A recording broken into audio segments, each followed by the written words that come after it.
श्री स्वामी समर्थ मंडळी, हा व्हिडिओ जर आज तुमच्यापर्यंत पोहोचत असेल तर व्हिडिओ शेवटपर्यंत नक्की पहा आणि शेवटपर्यंत पाहिल्यानंतर जर व्हिडिओ आवडला तर तुमच्या लोकांपर्यंत नक्कीच पोहोचवा.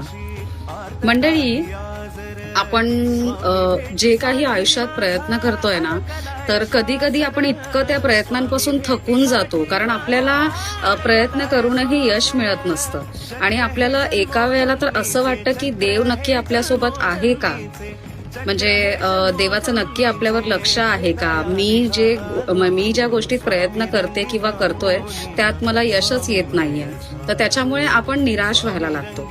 पण खरं तर इथूनच स्वामींची लीला सुरू होते. इथूनच खरं तर तुम्हाला स्वामींवरती विश्वास ठेवून जे जसं होतंय तसं अथक परिश्रम आणि प्रयत्न करत राहणं गरजेचं आहे.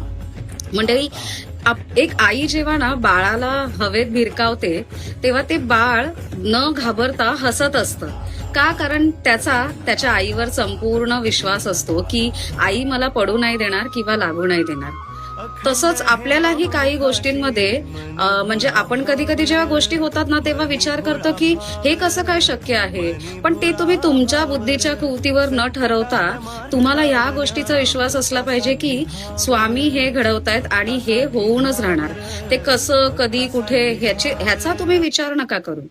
आणि मला असं वाटतं की स्वामी जे आपल्यासाठी योग्य आहे ना तेच करतात, तर त्याच्यामुळे तुमचा फक्त विश्वास त्यांच्यावर असणं खूप गरजेचं आहे.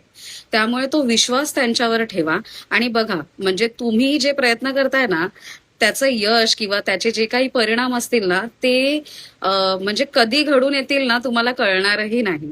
त्यामुळे स्वामींची उपासना करा, त्यांच्या समोर हात जोडा, त्यांना तुम्ही नतमस्तक व्हा, स्वतःला त्यांना सोपवून द्या आणि बघा कसा चमत्कार घडतो ते तुमच्या आयुष्यात.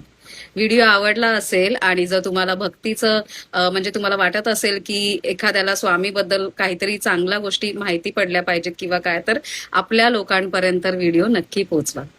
श्री स्वामी समर्थ.